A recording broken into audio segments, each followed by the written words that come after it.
Hello everyone, Dr. Alex Vasquez here, and I'm pleased to introduce to you some of my most recent work, published as Pain Revolution for Migraine and Fibromyalgia. This is an excerpt from my larger textbook, Inflammation Mastery, 4th edition. I'd like to introduce this work to you and also provide you some orientation to the websites that are mentioned on the cover of the book, ichnfm.org and inflammationmastery.com/pain. You'll be able to find additional research at ichnfm.org. Let's take a look at some of this new information now. This new information explores the relationship between chronic or persistent, or what I would call sustained pain, and fatigue and inflammation, as you can see represented here from the image on the cover of the book. This information is printed in a color book and is also available in digital format via the Kindle application from Amazon.com, which makes the work available on your phone, computer, or iPad or tablet computer. Again, this work is an excerpt from the larger textbook Inflammation Mastery, 4th edition. Let's take a look now at some of the inside of that material. Obviously, we have a cover page, and then this provides you an orientation to the contents, migraine, cluster, and other types of headaches, fibromyalgia and complex regional pain syndrome, an article reprint from 2006 titled Intracellular Hypercalcinosis, and of course, in the printed book, then followed by the index. This work also provides 2 introductory videos to the Functional Inflammology Protocol, which is recalled by the FIND-SEX acronym. As many of you know, all of my new work is based on the FIND-SEX acronym, and that allows for easy recall and therefore for easier application of this clinically oriented material, as you can see here in a modified diagram originally published in 2006 in Integrative Rheumatology.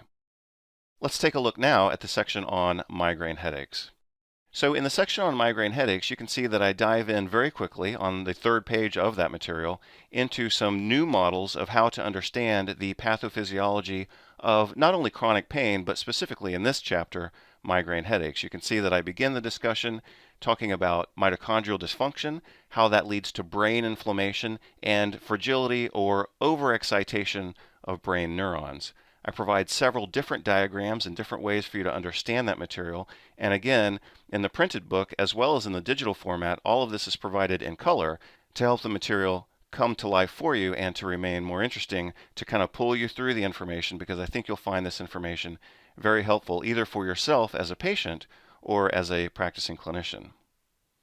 I provide quite a bit of detail on the intracellular hypercalcinosis model that I originally published in 2006, here showing how that applies specifically to brain neuron excitation and a vicious cycle of excitation, brain inflammation, chronic pain, and mitochondrial impairment. I also provide an updated protocol for the management of elevated levels of homocysteine, which is relevant not only for migraine and cardiovascular disease, but also for chronic pain, fibromyalgia, and chronic fatigue syndrome. Let's take a look now at the section on mitochondrial impairment, which is a key component of both migraine headache, chronic fatigue syndrome, and of course fibromyalgia. Many of you know I've published quite extensively on mitochondrial dysfunction and how to improve mitochondrial performance with the use of nutritional supplements and lifestyle modification. We'll take a look at a little bit of that work now as we progress through the introduction to this new information on migraine headache and fibromyalgia. The section on fibromyalgia has been completely updated. Many of you know I originally published this work back in 2008 in a commissioned monograph. Meanwhile, I've continued to survey the research and integrate new information into the model that I originally published, and I'm still quite pleased with the model that I originally presented in 2008, and if I may say so, even more pleased with the updated model now published in 2016.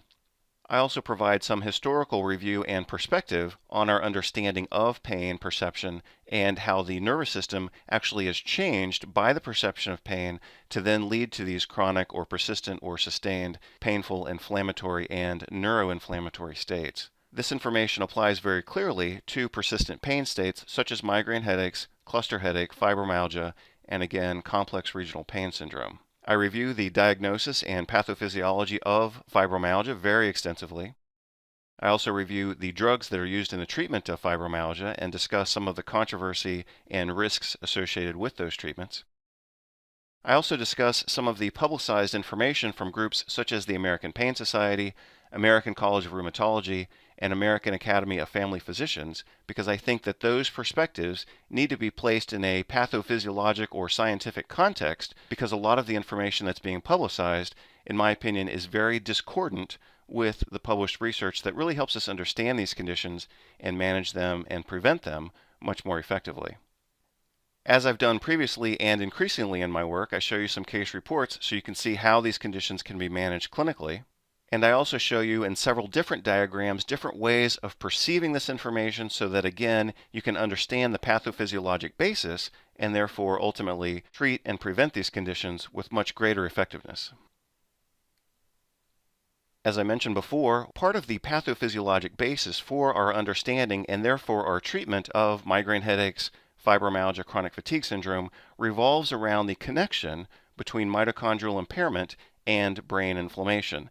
So again, I provide several diagrams, several modifications of the same image, so to speak, so that you can understand this in different ways and ultimately arrive to a much more profound understanding of the pathophysiology that underlies these conditions. And therefore, again, you can treat these conditions much more effectively when you understand the pathophysiology and don't have to rely on pharmacologic analgesic drugs. So you can see that represented in this diagram as well as the diagram on the following page, again connecting mitochondrial impairment with oxidative stress and systemic inflammation, as well as brain-specific inflammation that again characterizes migraine headaches, chronic fatigue syndrome, fibromyalgia, and complex regional pain syndrome. Many of us are aware of or personally concerned by the topic of brain inflammation and neurodegeneration, so I provide a very extensive conversation on that topic, showing how pro-inflammatory foods, physical trauma, infectious microorganisms, and vaccinations can all promote brain inflammation, and this can of course be exacerbated by physiological stresses such as sleep deprivation and obesity. What we notice, for example, in patients who have fibromyalgia and other long-term chronic pain syndromes is that they consistently show evidence of not only persistent pain, which is often treated in the medical model with analgesic drugs, but also a specific pattern of inflammation that changes the way the brain actually functions and creates a state of what we call central sensitization, which is characterized by brain inflammation. So when we understand that brain inflammation is the underlying key to central sensitization or chronic pain, then we have to understand how to treat that brain inflammation to alleviate the pain. If we simply use analgesic drugs to address the pain, then we never effectively address the brain inflammation that's causing the central sensitization, and that's what's leading to these heightened states of pain sensitivity that we see again in migraine headaches, fibromyalgia, chronic fatigue syndrome, and complex regional pain syndrome. Based on that more comprehensive understanding, we have new ways to intervene more effectively in, again, the prevention and treatment of these conditions.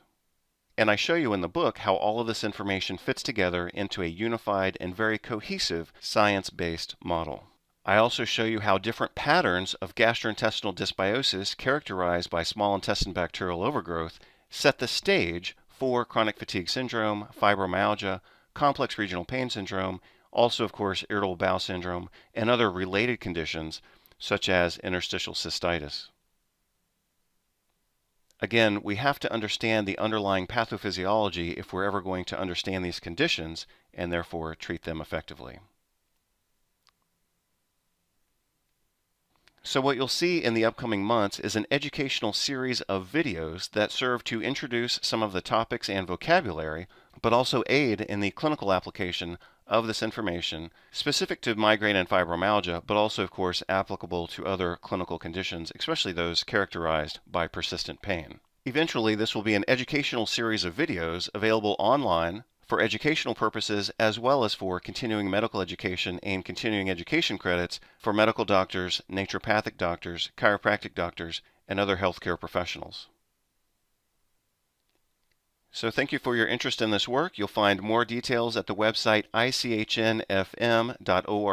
That's the website for the International College of Human Nutrition and Functional Medicine. Also on one of my personal websites, inflammationmastery.com/pain. Personally, I find this information very fascinating, and I encourage you to take a look at some of the upcoming educational videos. Again, thank you for your attention and interest, and I look forward to sharing this information with you very soon.